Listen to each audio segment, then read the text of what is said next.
Masu kallon mu Assalamu alaikum. A halin yanzu ga mu a gidan wakafi na jihar Katsina. A wannan ziyara da kwamitin da shugaban ƙasa ya kafa domin rage cunkoson gidajen yari.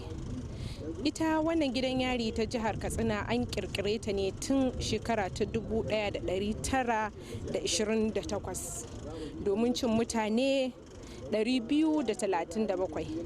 Amma wannan gidan kaso yana dauke da mutane 1,209. Ku biyo mu don ganin yadda za ta kasance a cikin wannan gidan kasafi.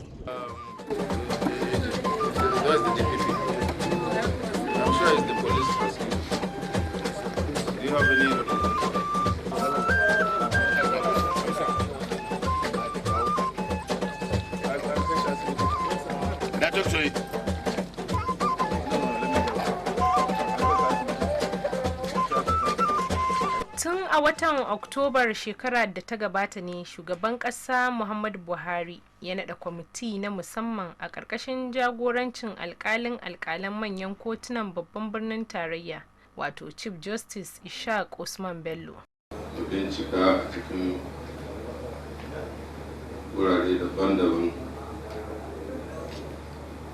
na kurkuku da ake aje wanda ake zargi da laifi wanda aka riga aka same su da laifi.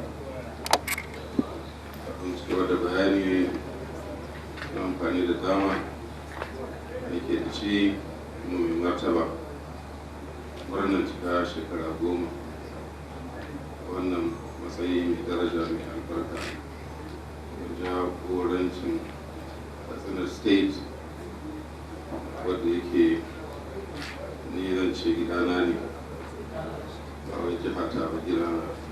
Don ganin an magance cunkoson gidajen yarin kasar nan da kuma samar musu da ingantaccen muhalli, wannan kwamiti na tare da mambobi daban-daban daga hukumar gidan yari ta ƙasa da ma'aikatar shari'a da rundunar 'yan sanda da ta samar da 'yancin ɗan adam, inda aka ɗaura kwamitin alhakin shawo kan wannan matsala.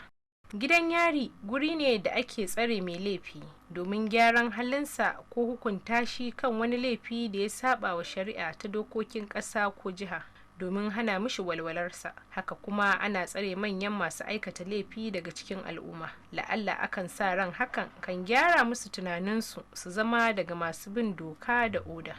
Kurkuku ko gidan maza ko kuma gidan yari kamar yadda wasu ke faɗa wani wuri ne da ko maki mutum ba zai yi mishi fatan zuwa ba. Wuri ne wanda ya tara kusan kowane jinsi, yare da kuma ƙabila. A gidan kaso ne zaka ga manya, zaka ga yara, zaka ga talaka, kuma zaka iya ganin mai kuɗi, kai har ma 'yan siyasa da sauransu. Tarihi ya nuna cewa mafiya yawan manyan ƙasar nan sun taɓa zama a kurkuku a wani lokaci a rayuwarsu. A ƙasar nan akwai gidajen kurkuku da dama a ko'ina. A wannan rahoto namu na musamman za mu ga ziyarar da wannan kwamiti da shugaban ƙasa ya kafa kan rage cunkoson gidajen yari da kyautata rayuwarsu ƙarƙashin jagorancin Chief Judge Justice Ishaq Usman Bello ya ziyarci jihar Katsina. An ƙirƙiri jihar Katsina ne a shekara 30 da suka wuce, wato a shekara ta 1987 daga jihar Kaduna. Da akalla yawan jama'ar da suka fi miliyan 6, kuma jiha ce ta zaman lafiya da karancin aikata laifi. Gidan yarin jihar Katsina na karkashin jagorancin controller SM Dan Musa, wanda alhakin kulawa da ma'aikata da ma mazauna gidan kaso na jihar ta Katsina ke alhakin kulawarsa. A kasan sai da prisons 11 wannan da shi kuka gani 11 na ma daya Katsina Funtuwa guda 2 Daura, akwai Mani, akwai Musawa, akwai Kankiya, akwai Jibiya, akwai kuma gidan gona a wani Ingawa. To tsakani ga Allah ni aiki na lafiya lau yake tafiya, babu wani matsala, kuma duka abokan aiki na muna zaune lafiya, aiki kuma na tafiya lafiya lau, babu wani damuwa insha Allah.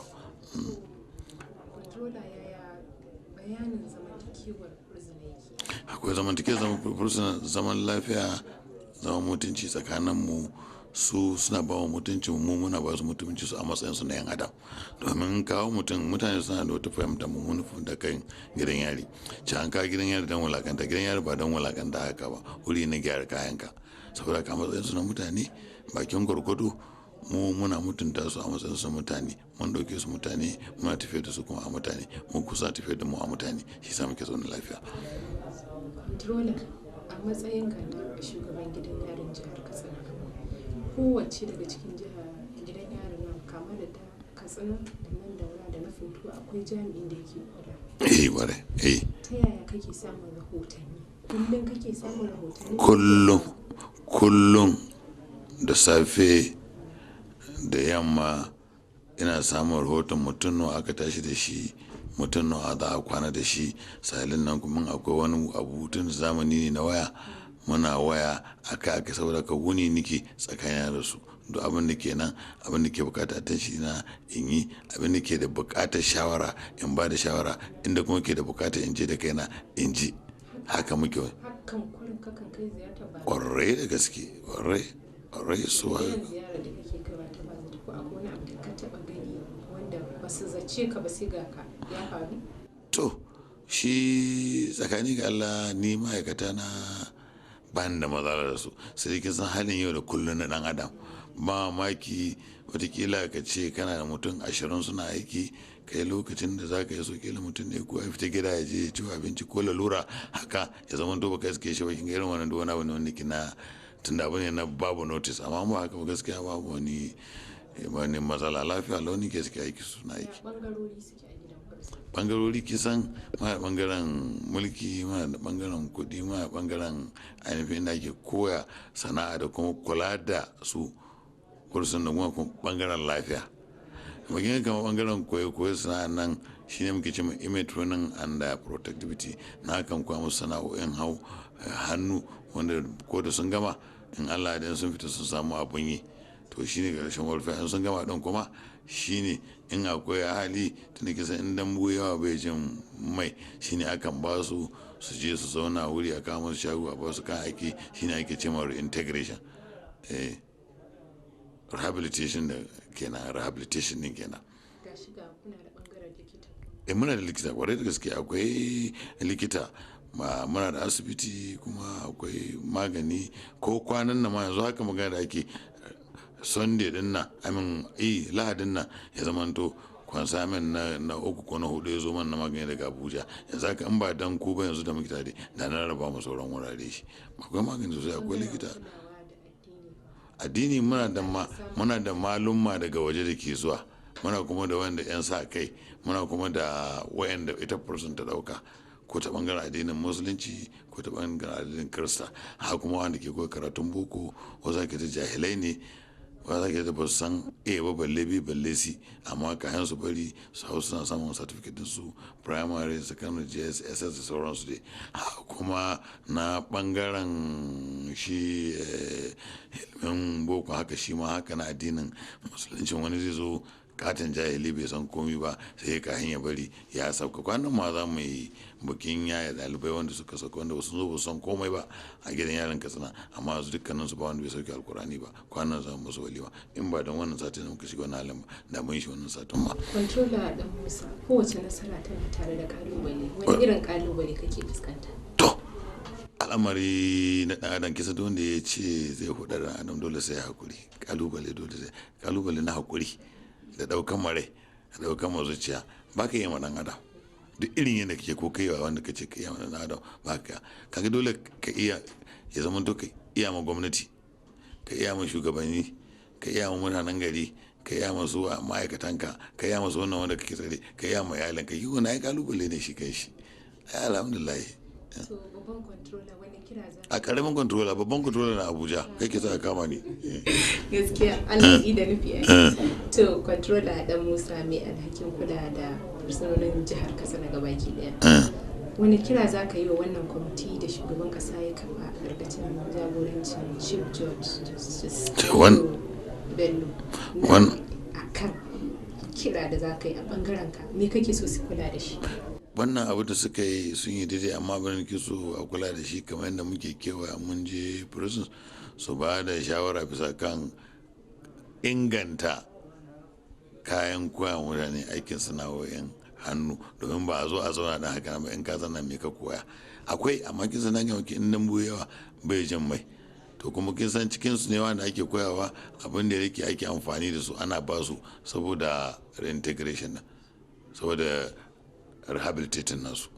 To duk da haka dai ina so in tambaya guda ɗaya, wa'annan da aka saddama in suka tafi gida ya za su je gida, ko shine bangaren welfare da bangaren welfare duk zamu insha Allah wani lokaci muka yi layasa har ba da yan union mu haɗa kai su gida Allah da kamar wanda kuma suka yi sana'a kamar na wanki da sauransu za su samu kuɗin mota su ana aje masa wani abu wanda suka yi sana'a su ana aje musu wani abu za su samu kuɗin mota. Jihar Katsina na da gidajen yari a kusan kowace karamar hukuma da ke garin, wanda suka hada da babban gidan yarin jihar Katsina da ke unguwar Yari a cikin garin Katsina, wanda aka kirkire shi tun kusan sama da shekara 80 tun a shekarar 1918, wanda ya kamata ya dauki 'yan kasu 237, amma a halin yanzu yana da kimanin mutum 1,209. A ƙaramar hukumar Daura akwai sabuwar gidan yari da kuma tsohuwar gidan yari tun shekarar 1135. Wani abin mamaki a gidajen yarin da ke garin Daura babu a yayin zaman kotun na musamman a ƙarƙashin jagorancin shugaban wannan tawaga ta shugaban ƙasa, babban mai shari'a Ayub Bello ya jagoranta, kamar yadda aka ɗaurawa wannan kwamiti alhakin ganin ya samar da mafitar rage wannan cunkoso da ingantaccen muhalli ga mazauna gidan kurkuku. Babban mai shari'a ya yi la'akari da abubuwa da dama kamar yanayin muhallinsu, abincin da suke ci, gurin koya musu sana'o'i, magungunansu, marasa lafiyarsu da kuma yawan zamansu a cikin kurkuku. Shin wani laifi suka yi, ya hukuncin laifin yake, kotun da ke tuhumar ta ma cancanta ta yi wannan tuhumar ko kuwa. Dama a tawagar akwai alkalin jihar ta Katsina da kuma mai gabatar da kara ta jihar Katsina da kuma kwamishinan shari'a na jihar Katsina. Chief Judge Justice Ishaq Usman Bello ya la'akari da abubuwa daban-daban kafin ya sallami mazauna gidan na yarin jihar ta Katsina, wanda mai girma gwamna na Katsina Alhaji Aminu Bello Masari ya biya musu tara har ta kimanin sama da naira miliyan 2 ga wasu mazauna gidan yarin, waɗanda duk yawancinsu tara ce amma sun kasa biya. Amma duk da haka Chief Judge Justice Ishaq Usman Bello yakan nazarci mutum ya kuma ji daga bakinsa wanne irin laifi ya aikata, tun yaushe ya aikata wannan laifi, wace kotu ce ta kawo shi, kafin ya ba da izinin a saki mutum. Shugaban tawagar ya zagaya ya ga bangaren mata duk a gidan kaso na jihar ta Katsina, inda ya ji irin laifukan da suka aikata, ya saki masu bashi, wasu kuma ya canza musu kotun shari'a, ya umarci da sashen walwala na gidan yarin da ya nemo 'yan uwansu a tafi da su. He couldn't, he just left across the field. That is so can die. Because if any vehicle run over you, you don't die. And then you take this thing and go and kill yourself. Destroy your lives. Future leaders of Nigeria. You engage in this kind of things and you are destroying yourself and then destroying the nation. Because the nation relies on you for leadership in the future. You don't want to answer that name, to rise and be more meaningful to yourselves in the first place before you assume the leadership tomorrow. What sense does that make? Your parents are not happy with you. Your relations distance themselves away from you. Responsible friends do not want you to knock at their doors because they don't want to see you. Some of you may be students. You are already out of school. And by the time you realize who you are, it's too late. And then your classmates who are in position of responsible positions will not want to see you at all. They wouldn't want to identify with you as their one-time classmates. Even if they do, it's going to be a very short time. They are tired of you coming to them with one problem or another. Tun da hannun shi, to a kwana a tashin mutum yana irin wannan hukuma za ta kai gare shi, kuma idan aka kama shi ya shiga uku. Maganin cewa ni bayan an yi sata ne aka zo aka ce mu tashi mu je mu sayar da abin satan nan zai fi shekawa. Don saboda ta'addan da suka aikacin zai hau kanka. Yanzu yana suke su zama da wanda suka sato mace. Wani ke nan? To, ina ce kai ce wani ka sato masara. To, sai kai ma mai sunanka? Lawale ha? Okay. Shi ko ne kuka sato mashin din kenan ko da ku zo ka dauke shi saboda shi ya san kasuwa ko ya san kasuwar da ake sai da ka dama kai dillalin sai da kayan sata kwaɗayin naka ya zurfi har ma ka zama sananne in aka sato sai a kawo maka kai ka san kasuwar da za a je a sai da a to gashi kuma kana zaune an zo an kawo maka saboda an san kai you know the market to dispose stolen property to amma dai kun sai da wannan ko kuna kan sai da ne yanzu wacan kana nan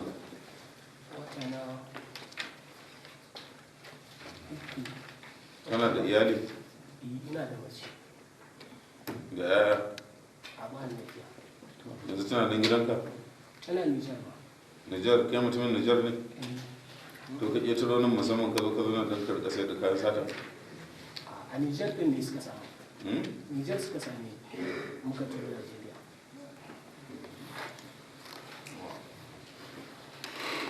Now, with this ECOWAS agreement protocol, one would have directed the electing to take him back to Niger and he should not be seen here again.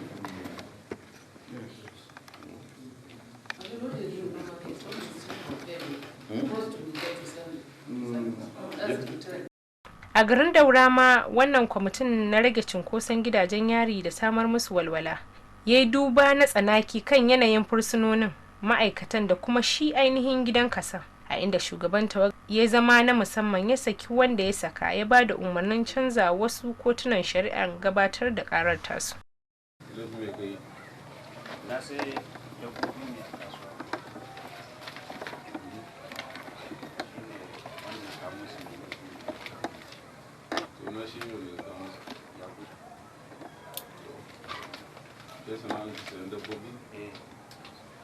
Me yasa ba za ka rika bincike ka tabbatar da shi mutum da ta maka nashi ne ko sa ka shi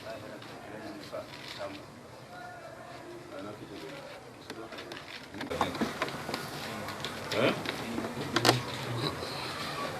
na zuba da gidan ka ga mun shi bane ne ko kai me yasa kake shin bane kana jin karfin jikin kuma yana sa ka sata idan ka sha benalin yana sa ka karfi kuma yana ba ka karfin ka je kai sata idan ba ka da kudin shan benalin za ka je kai sata don ka samu na shan benalin kila ma hansat in ka sata za ka je ka bayar ne a baka benalin ko ka sayar da rigan ka ma ka je ka sha benalin kana ganin cewa kai kana rayuwa mai kyau kenan na jin daɗi kuma irin ku ne ake daukan ku haya ma ku je ku yi kisan kai ba sha benalin hankalin ka ya bushe wani ya kawo 10,000 da kuma tunanin za ka rike kana ganin ka samu kuɗi mai yawa ka je ka aikata ta abin da ke wanda ya sa ka shi ba ruwan shi to shi goldiran sun wani irin magani ko nan irin abin da dai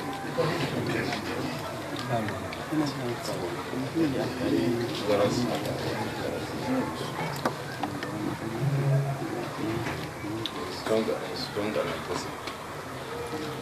It's strong, it's not tramadol, gold drugs.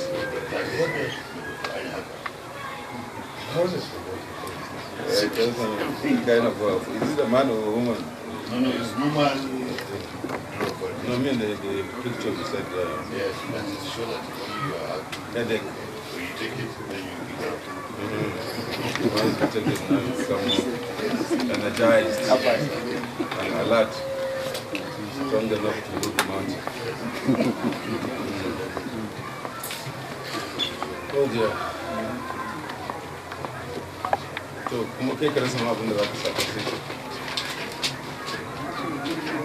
Mai girma gwamnan jihar ta Katsina Alhaji Aminu Bello Masari yayin ziyarar da kwamitin ya kai mishi ofishinsa ya yaba da irin kokarin da kwamitin yi, ya kuma shawarci kwamitin da a cikin rahotonsu da su ba da shawarar sanya gwamnoni a ciki domin wannan matsala ta fi shafar gwamnonin jihohi kai tsaye. Akwai wanda jiran hukuncin su babban laifi ne, kamar misali wanda suka yi kisa ko suka yi fashi da makami ko irin wa'annan dai haka.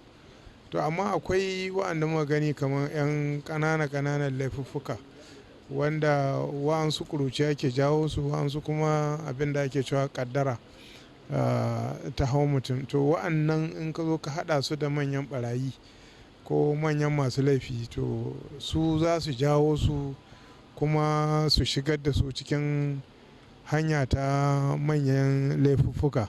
So ina ganin aka ware wa'annan kwata-kwata aka raba su da su har lokacin da aka yanke musu hukunci, to za a samu cewa an samu ragowar yadda wa'annan manyan masu laifi za su rika jan su cikin shiga cikin manyan laifuffuka daga ƙanana. Gyara ake ba wai dai mai da hankali kan cunkosa ba, tunda guri ne na gyaran tarbiyya, ba guri da kake so wanda ƙananan yara wanda ba su kai hukunci a kansu kana kokarin gida. Wani kira za ka wasu gwamnoni a aikin da su kokarin ganin haka, tunda kai banda ma a cikin jihar Katsina ko 'yan jihar Katsina ne suka laifi kokari kana yi kokari ka ga hukunci a je a gani za a dawo da su, tunda kokari ake a daidaita tsarin tarbiyya. To na farko dai wannan wani gyara ne wanda kamar yadda na ce, tunda duk institution din ko kuma wani ma'aikata ko wani tsari da aka kawo a jiha, 'yan jihar zai amfana, kuma gwamnonin jihohin su suka fi kowa haƙi a kan mutanen jihar.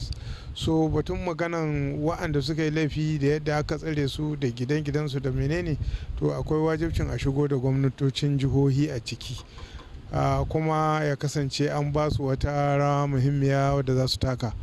Wannan kuma wani abu ne wanda yake mu kanmu gwamnonin ya kamata mu sa ido, saboda mutanen da ke wurin na 'yan jihohinmu ne. Ko da ana kawo su daga waje, za ka ga akalla kashi 80 bisa 100 na wanda aka kawo 'yan jihar ne. Saboda haka kuma akwai haƙƙi, musamman mutumin da aka tsare ya fi kowa haƙƙi, saboda shi bai da yin komi sai abin da aka mishi. Saboda haka akwai buƙatar gwamnoni mu shigo cikin al'amarin mu ga yadda za mu ƙara inganta rayuwar mutanenmu. A ƙarshe, shugaban kwamitin da shugaban ƙasa ya kafa tare da 'yan kwamitin nasa kan rage cinkoson gidajen yari da kuma kyautata rayuwar 'yan gidan kaso, ya karkare ziyarar tasa a jihar Katsina da jawabi kamar haka. To kamar gidan yarin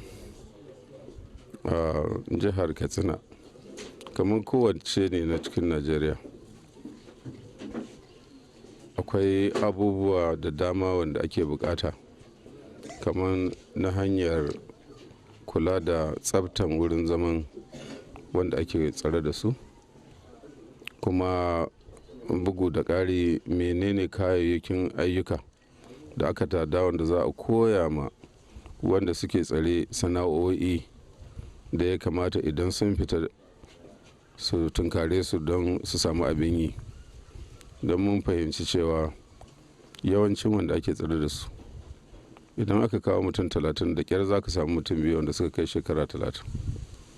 To idan rashin abin yi ne ya kai su ga cikin wannan mummunan ɗabi'a, in aka samu damar koyar da su wa'yansu sana'o'i suna tsare, to in suka fita ana fatar cewa wannan zaman kashe wandon zai kau, za su samu abin yi wanda muna fatar zai cire zukatansu daga aikata miyagun ayyuka har mu samu mu zauna lafiya.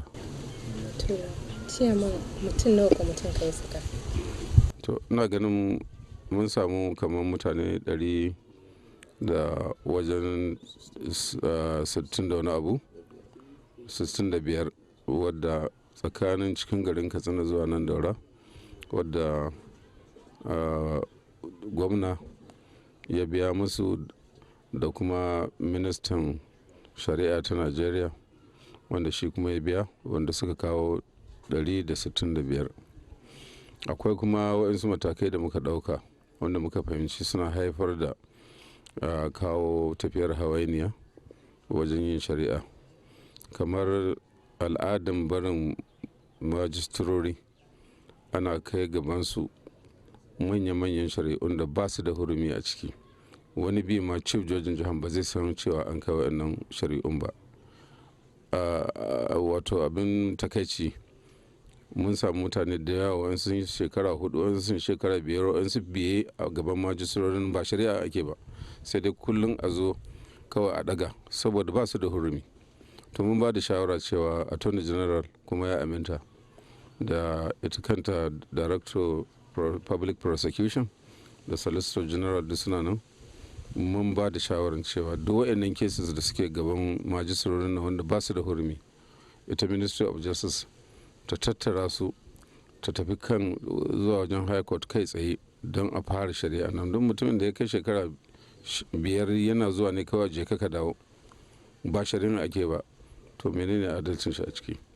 Saboda haka nan ya kamata mun ba su shawara da shi attorney general da ya samu ya zauna da chief joji su san mafita don a tattara duk waɗannan shari'u da suke gaban majistorin nan da ba su da hurumi a koma da su wajen manya-manyan kotunan jiha.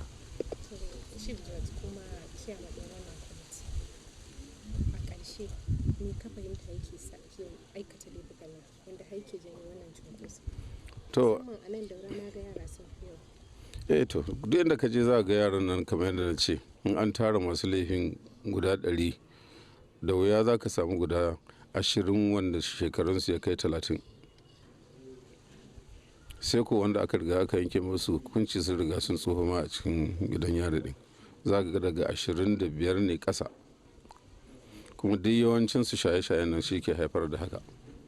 Domin duk mutumin da ya riga wato shaye-shaye ya riga ya ci karfinsa, to idan ba shi da kuɗin sayan abin mayan nan, duk abin da ya zo gare shi zai sace shi, zai cire rigan shi ya sayar, zai ɗauki na wani ya je ya sayar, zai ɗauki handset, ga wayansu nan suna satan awakai ne ga su nan da shauransu, kuma duk ba komi ba don aje a sai kayan maye.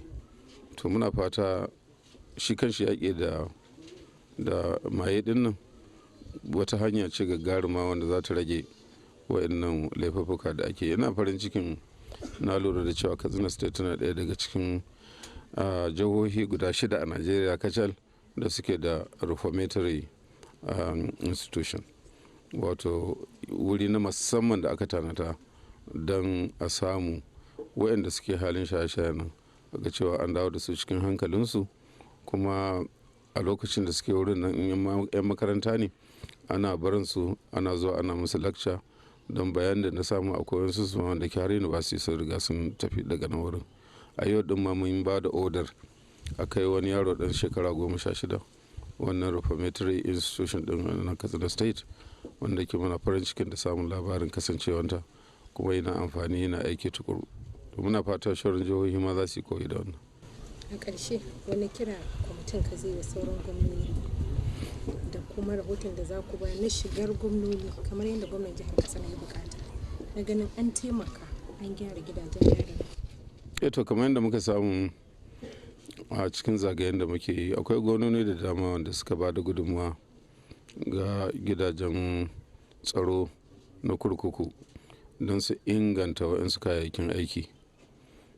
Gwamnan Katsina state yana da daga cikin wanda suke sahun gaba akan wannan, to muna fata shauran gononi su ma za su miƙe tsaye kan haka don wannan tallafi. Sarkin Katsina mai martaba Abdulmumin Kabir Usman, a yayin da 'yan kwamitin a ƙarƙashin jagorancin Chief Justice Ishaq Yu Bello suka kai ziyara fadarsa, ya jawo hankalinsu da sauke nauyin da aka ɗaura musu. Gaskiyar magana,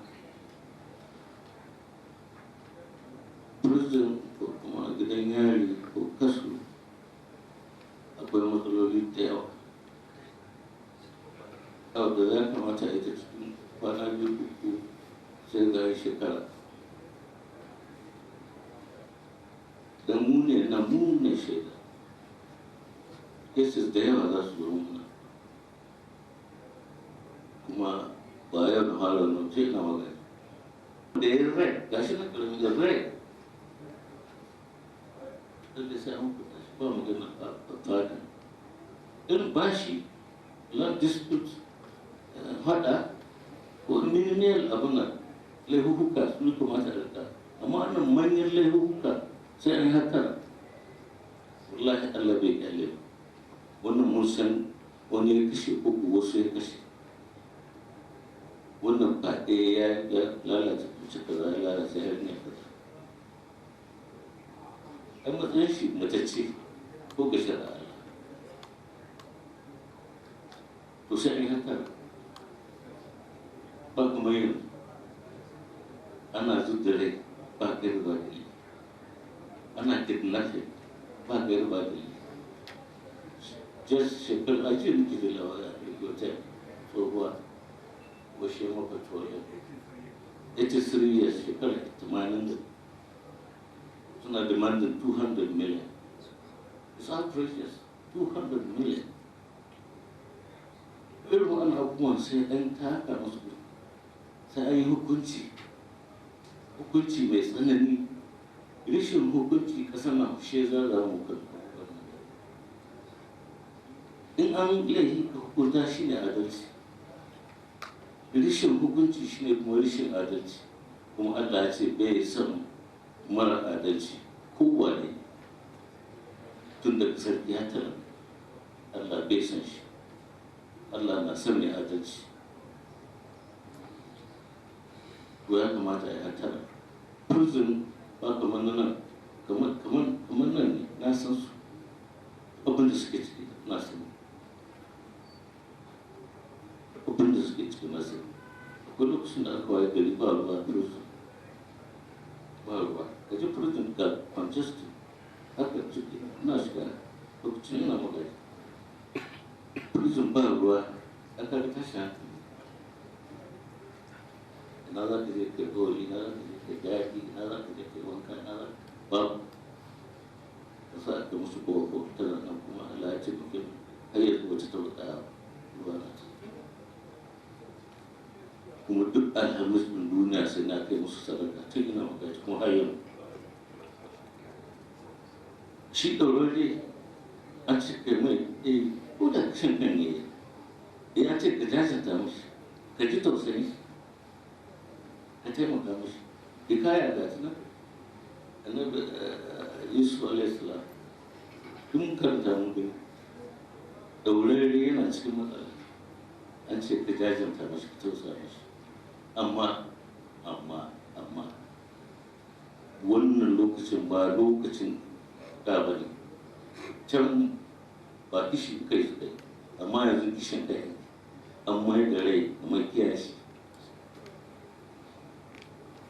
Daga ana kirari cikin wasu abu na karanta yana shashi ga galan nan guda biyu na jinin mutum, kullum sai a sha galan guda na jini.